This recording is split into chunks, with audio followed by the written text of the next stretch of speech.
बसवले शालेय साहित्य वाटप कार्यक्रमासाठी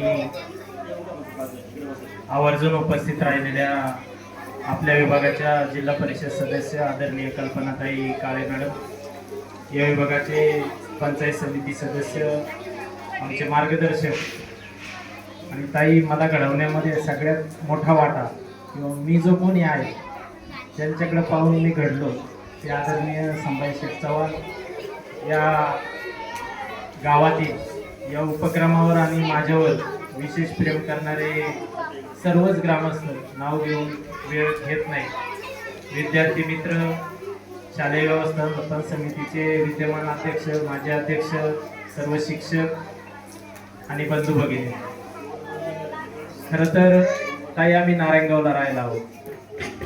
अनुला ज्यावेळेस मोठी जी कन्या आहे ती आता 9वीला आहे, तिला ज्यावेळेस कळायला लागलं की वाढदिवस इतरांचा सोसायटीमध्ये व्हायचा आणि तिला कुठंतरी वाटलं आपलाही वाढदिवस व्हावा, परंतु कधी काळी परिस्थितीची अतिशय म्हणजे आमची घरची परिस्थिती खडतर होती. वही, पेन, पेन्सिल, रबर, शार्पनर या साध्या साध्या गोष्टी आम्हाला अगदी 5वी 7वी पर्यंत अवेलेबल नसायचं. मला आठवतंय की 7वी 8वी पर्यंत गुरुजी चप्पलच नव्हती पायात.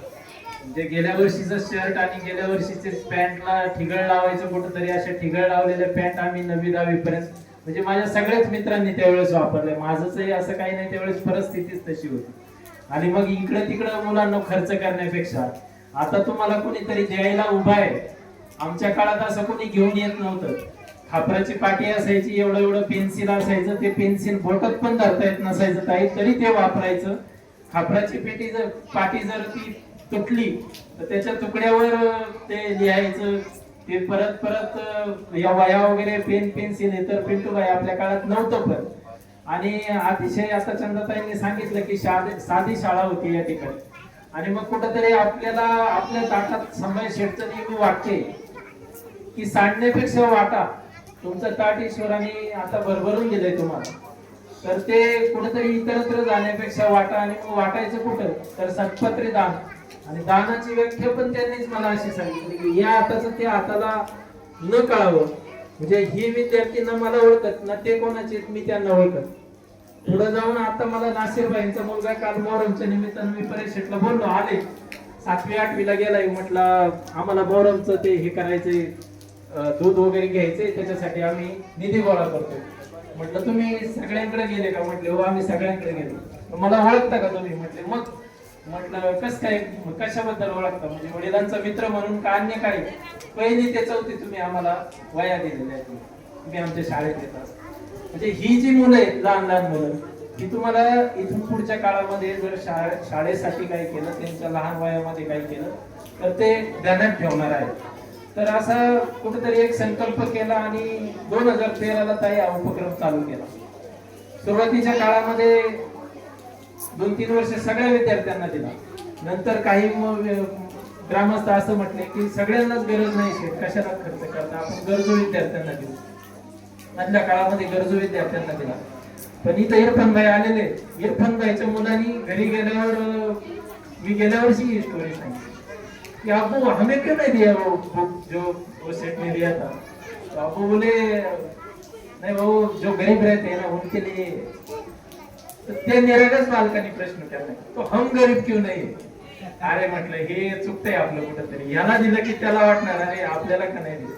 म्हणून गेली 3 वर्षापासून पुन्हा सगळ्यांना द्यायला चालू केलं. मधल्या काळामध्ये छानशा अशा 2 एसटी बस बुक केल्या सगळ्या विद्यार्थ्यांना. आता सगळे शिक्षक नवीन आहे तिथं, तर सगळ्या विद्यार्थ्यांना आम्ही ओझर असेल, देनेद्री असेल, वडस डॅम असेल, माणिकडो असेल, कुकडेश्वर असेल, शिवनेरी असेल, या सगळ्याची एकदा आम्ही ट्रिप केली होती. त्याच्यानंतरच्या काळात सर पुन्हा विद्यार्थ्यांची ट्रिप झाली नाही. माझी तुम्हाला विनंती आहे, ठीक आहे थोडीशी मेहनत आहे. आता ताई आपल्या सदस्य आहेत, काही जी काही अडचण असेल प्रशासकीय बाबतीमध्ये, परवानगीच्या बाबतीमध्ये, या विद्यार्थ्यांना जुन्नर तालुका दाखवा. खूप वैभव आहे जुन्नर तालुक्यामध्ये आणि त्याचा मोठा खर्च माझ्यावर टाका. म्हणजे तुम्ही यावर्षी जरी आयोजित केलं तरी आणि कुठल्याही कार्यक्रमाला नंतर ताई मुख्य हेच नाही. अनेक वेळा ई लर्निंग सेंटर ज्यावेळेस शाळा अद्ययावत होत होती, परिषदेच्या माध्यमातून एवढं मोठं संकुल उभं राहिलं. ते संकुल उभं राहत असताना सुद्धा गावामध्ये असतात 4 जण हेटाळणी करणारे, ते काय होणार आहे का, ते मार्गी लागणार आहे का. पण परेश शेठ सारखं व्यक्तिमत्व त्या ठिकाणी होतं. याही शाळेला परेश शेठनी जो आकडा मागितला तो देता आला आम्हाला, आम्ही भाग्य समजतो. तदनंतरच्या काळामध्ये 2 ई-लर्निंग संच दिले गेले. नंतर गॅदरिंग जे दरवर्षी होतं त्याला पण भरीवली 1 वर्ष तर सगळ्या गॅदरिंगचाच आपल्याला खर्च करावा लागला होता. तर जिथं जिथं आपल्याला शक्य आहे तिथं तिथं माझं मत आहे की धार्मिकतेकडे लोक खूप वळाले.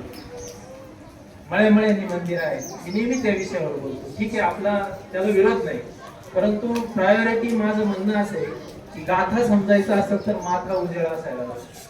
आणि माथा उजळवण्याचं काम फक्त हे ज्ञान मंदिर करतं. म्हणून ज्ञान मंदिरासाठी खर्च झाला पाहिजे.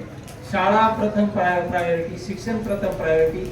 ही जर पिढी घडली चांगली तर उद्याचं नेतृत्व जो भविष्य आहे देशाचं म्हणा, समाजाचं म्हणा. मगाशी आता सरांनी सांगितलं की 10वी-12वीला आत्महत्या, वेगवेगळे गुन्हे.